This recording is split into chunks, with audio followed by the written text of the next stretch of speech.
வணக்கம் நண்பர்களே, நீங்க பார்த்துட்டு இருக்கிறது அடோப் தமிழா. போட்டோஷாப்ல செம்மையான 7 டிப்ஸ் அண்ட் ட்ரிக்ஸ் பத்தி தான் இந்த வீடியோல நம்ம பார்க்க போறோம். நம்ம வீடியோ நீங்க இப்பதான் முதல் தடவை பார்த்துட்டு இருக்கீங்கன்னா மறக்காம சப்ஸ்கிரைப் பண்ணிட்டு பாருங்க. சரி வாங்க வீடியோக்குள்ள போலாம்.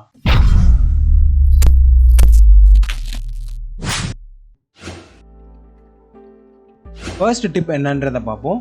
மூவ் டூலுக்கு கீழே rectangle marquee tool, elliptical marquee tool, இது ரெண்டு தான் நம்ம வந்து காமனாக யூஸ் பண்ணுற டூல்.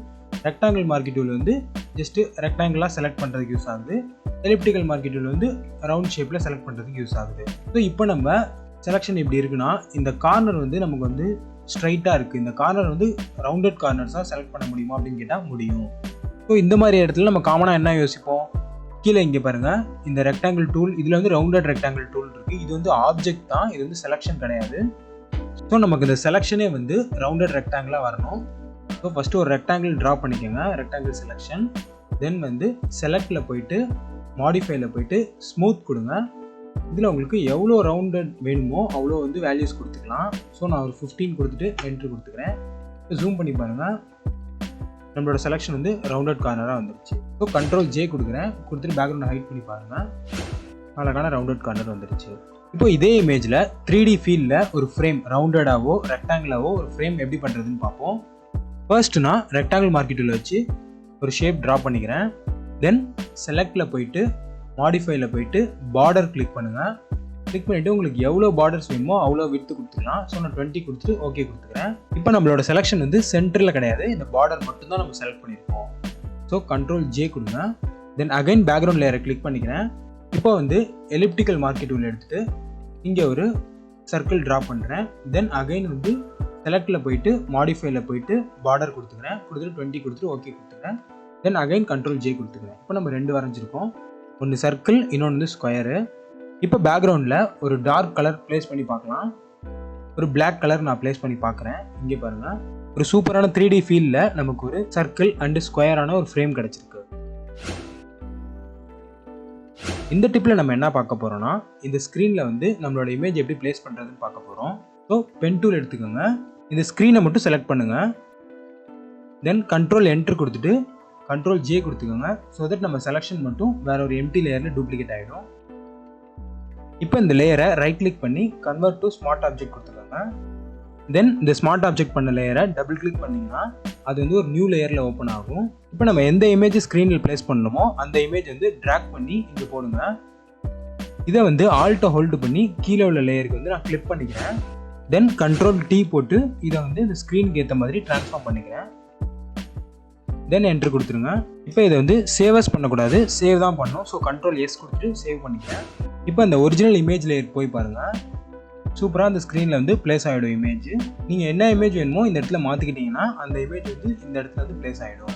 இப்போ நம்ம ப்ளேஸ் பண்ண இமேஜ் வந்து ஃபேட் ஆகி பின்னாடி இருக்க டெக்ஸ்ட் வந்து விசிபிளாக தெரியணும் அப்படின்னா ஸ்மார்ட் ஆப்ஜெக்ட் டபுள் கிளிக் பண்ணி ஒரு லேயர் போனோம்ல, அதே லேயருக்கு போயிடுங்க. டபுள் கிளிக் பண்ணி இதில் மேலே உள்ள இமேஜ் லேயரோட பிளெண்ட் மோடை வந்து ஓவர்லேன்னு மாற்றிடுங்க.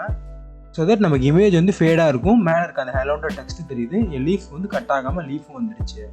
இப்போ சேவ் பண்ணிவிட்டு இங்கே போய் பார்ப்போம்.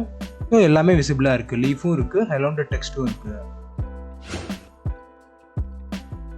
நெக்ஸ்ட்டு வந்து இந்த மாதிரி நிறைய ஆப்ஜெக்ட்ஸ் இருக்க இமேஜில் வந்து நமக்கு தேவையான ஆப்ஜெக்ட்ஸை மட்டும் எப்படி சீக்கிரமாக செலக்ட் பண்ணுறதுன்னு தான் பார்க்க போகிறோம்.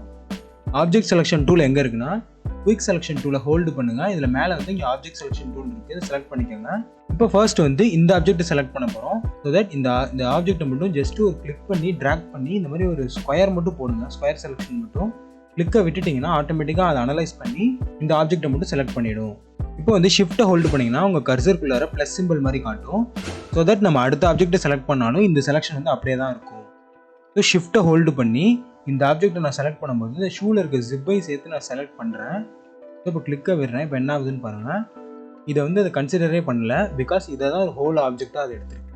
இந்த ஆப்ஜெக்ட் செலெக்ஷன் டூல் வந்து ஸ்கொயராக தான் செலக்ட் பண்ணுமா அப்படின்னா அப்படிலாம் இல்லை. இப்போ இந்த பெல்ட்டை செலக்ட் பண்ணலாம், இதுக்கு ஸ்கொயராக செலக்ட் பண்ணாமல் மேலே பாருங்கள் இங்கே ரெக்டாங்கிள்னு ஒரு ஆப்ஷன் இருக்குது, அதுக்கு கீழே லேசோன்னு ஒரு ஆப்ஷன் இருக்குது, லேசோ கிளிக் பண்ணிக்கோங்க. இப்போ வந்து அதே மாதிரி ஷிஃப்ட்டை ஹோல்டு பண்ணி இந்த பெல்ட்டை மட்டும் செலக்ட் பண்ணுங்கள். ஸோ அனலைஸ் பண்ணி இந்த பெல்ட்டை மட்டும் அழகாக செலக்ட் பண்ணிடும். இப்போ கண்ட்ரோல் ஜே கொடுங்க, நம்மளோட இந்த 3 செலெக்ஷன் மட்டும் பக்காவாக வந்துடும். அடுத்து 4th டிப் என்னன்னா, இந்த இமேஜ்லேருந்து இந்த பர்சனை மட்டும் நம்ம ரிமூவ் பண்ண போகிறோம். ஸோ செலக்டில் போயிட்டு சப்ஜெக்ட் கொடுத்துக்கோங்க. தென் ஷிஃப்ட் பேக் ஸ்பேஸ் கொடுத்துட்டு இந்த கண்டென்ட்ஸில் வந்து கண்டென்ட் அவர் செலக்ட் பண்ணிக்கோங்க. செலக்ட் பண்ணிட்டு ஓகே கொடுத்துருங்க. ஸோ இப்படி பண்ணாலே ஈஸியாக ரிமூவ் ஆகிடும். பட் Ctrl D கொடுத்துட்டு ஜூம் பண்ணி பார்த்தீங்கன்னா அந்த பர்சன் இருந்த அவுட்லைன் வந்து ரொம்ப கிளியராகவே தெரியும். ஸோ தட் இந்த மெத்தட் வந்து ராங். ஸோ Ctrl Z போட்டு செலக்டில் போயிட்டு மாடிஃபைல போயிட்டு எக்ஸ்பேண்ட் கொடுத்துக்கோங்க. எக்ஸ்பேண்ட் கொடுத்துட்டு ஒரு 10 பிக்சல்ஸ் கொடுத்துட்டு என்ட்ரு கொடுத்துருங்க. ஸோ இப்போ வந்து 10 பிக்சல்ஸ் வந்து எக்ஸ்பேண்ட் ஆகிடுச்சு. அதனால் இப்போ கண்டென்ட் அவர் போட்டால் நமக்கு இந்த பார்டர் வந்து ஓரளவு தெரியாமல் தான் இருக்கும். ஸோ ஷிஃப்ட் பேக் ஸ்பேஸ் கொடுத்துட்டு கண்டென்ட் அவர் செலக்ட் பண்ணிக்கோங்க. தென் என்ட்ரு கொடுத்துருங்க. இப்போ Ctrl D போட்டு நான் பார்க்குறேன். அந்த பார்டர் வந்து எனக்கு சுத்தமாக தெரியல பாருங்கள். இப்போ நான் Ctrl Z கொடுத்துட்டு இந்த செலெக்ஷன் மட்டும் வச்சுக்கிறேன். தென் இப்போ Ctrl J கொடுக்குறேன். இதை ஹைட் பண்ணிவிட்டு இந்த செலெக்ஷனை ஜூம் பண்ணி பாருங்கள். நமக்கு வந்து இந்த செலெக்ஷனை சுற்றி வந்து பார்டர் இருக்கும் ஒரு பிளாக் கலரில். ஸோ இந்த மாதிரி இதை ரிமூவ் பண்ணுறதுக்கு என்ன பண்ணணும்னா கண்ட்ரோலை ஹோல்டு பண்ணி இந்த லேயரை கிளிக் பண்ணிக்கிறேன். ஸோ தட் செலெக்ஷன் நமக்கு வந்துருச்சு. தென் செலக்டில் போயிட்டு மாடிஃபைல போயிட்டு கான்ட்ராக்ட் கொடுங்க. கொடுத்துட்டு ஒரு 2 பிக்சல்ஸ் கொடுத்துட்டு ஓகே கொடுத்துக்கிறேன். ஸோ நம்மளோட செலெக்ஷன் வந்து 2 பிக்சல்ஸ் உள்ளார போயிடுச்சு. இப்போ Ctrl Shift I கொடுத்துட்டு நம்மளோட செலெக்ஷனை இன்வெஸ்ட் பண்ணிவிட்டு டெலீட் கொடுத்துட்றேன். இப்போ ஜூம் பண்ணி பாருங்கள். நமக்கு அந்த பிளாக் கலரில் பார்டர்லாம் இல்லாமல் ஜஸ்ட்டு நம்மளோட இமேஜஸ் மட்டும் இருக்கும்.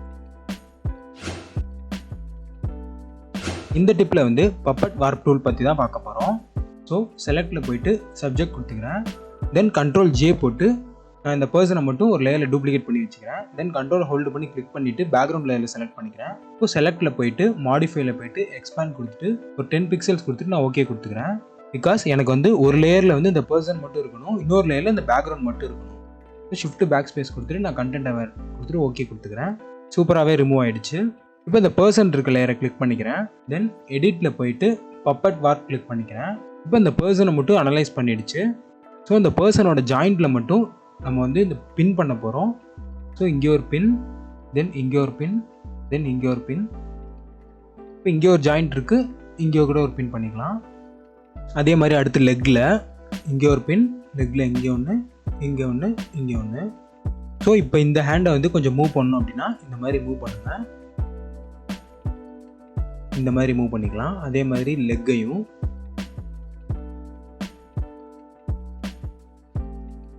என்ன ஷேப்பில் வேணுமாலும் எதனாலும் மூவ் பண்ணிக்கலாம். இப்போ இந்த ஹேண்டில் பண்ணுறேன் பாருங்கள். இங்கே ஒரு கிளிக் பண்ணிக்கிறேன், இங்கே ஒரு கிளிக்கு, இங்கே ஒரு கிளிக்கு, இங்கே ஒரு கிளிக்கு. இப்போ இந்த கையவே திருப்பலாம். அந்த மாதிரி இப்படி திருப்பி இதையும் கொஞ்சம் மேலே மூவ் பண்ணிக்கிறேன். தென் அதே மாதிரி ஹெட்லையும் நெக்கில் ஒன்று வச்சுக்கிறேன். ஹெட்டையும் அதே மாதிரி ரொட்டேட் பண்ணலாம். உங்களுக்கு தேவையான அளவு வார்ப் பண்ணிவிட்டு மேலே வந்து டிக் சிம்பிள் கிளிக் பண்ணிக்கோங்க. இந்த ஆப்ஷன் வந்து லேட்டஸ்ட் ஃபோட்டோஷாப் வெர்ஷன்ஸில் மட்டும்தான் இருக்கும். 6th டிப் என்னென்னா, இப்போ இந்த மாடலை ஜூம் பண்ணி ரீடச் பண்ணுறோன்னா நம்ம ஜூம் அவுட் பண்ணி பார்க்கணுன்னு அவசியம் இல்லை. பக்கத்தில் வந்து ஃபுல் இமேஜ் வந்து ஒரு டாக்குமெண்ட்டாக இருந்துச்சுன்னா இங்கே நம்ம சேஞ்சஸ் பண்ணுறதுலாம் அந்த ஃபுல் இமேஜில் சேஞ்சஸ் பண்ணுற மாதிரி எப்படி பண்ணுறதுன்னு பார்ப்போம். விண்டோவில் போயிட்டு அரேஞ்சில் போயிட்டு இதில் வந்து இங்கே கீழே நியூ விண்டோ ஃபார் இந்த இமேஜோட நேம் இதை கிளிக் பண்ணிங்கன்னா இந்த இமேஜை நான் இன்னொரு இமேஜை நான் ஓப்பன் பண்ணல, இதே இமேஜ் தான் இங்கேயும் இருக்குது. ஸோ இப்போ விண்டோவில் போயிட்டு அரேஞ்சில் போயிட்டு 2 up வெர்டிக்கல் கிளிக் பண்ணிக்கிறேன். இப்போ நான் இந்த இமேஜில் ஜூம் பண்ணி இந்த ஹைலைட்டை நான் ரிமூவ் பண்ணுறேன்னு வச்சுக்கலாம். ஸோ ஹீலிங் ப்ரஷ் டூல் எடுத்துகிட்டு இங்கே நான் சாம்பிள் எடுத்துகிட்டு அதே மாதிரி இந்த ஹைலைட்டை ரிமூவ் பண்ணுறேன். இங்கே ரிமூவ் பண்ணது பாருங்கள், இங்கேயும் போயிடுச்சு. ஸோ இங்கே நம்ம என்னெல்லாம் சேஞ்சஸ் பண்ணுறோமோ அதெல்லாம் அங்கே வந்து ரிஃப்ளெக்ட் ஆகும். இப்போ இந்த இடத்துல நான் ப்ரஷ்ஷில் வச்சு சம்திங் ட்ரா பண்ணுறேன். ஸோ இங்கே ட்ரா பண்ணது பாருங்கள், இங்கே இருக்குது. ஸோ தேவைப்படுற இடத்துல நீங்கள் யூஸ் பண்ணிக்கலாம். ஃபைனல் டிப் என்னென்னா, இப்போ இந்த ஷூவை மட்டும் கட் பண்ணி நம்ம இந்த பேக்ரவுண்டில் ரீப்ளேஸ் பண்ணணும். பட் வந்து ஷேடோ வந்து இதே ஷேடோ தான் இருக்கணும், நம்ம ஷேடோ எக்ஸ்ட்ரா வேறு எதுவும் கொடுக்கக்கூடாது.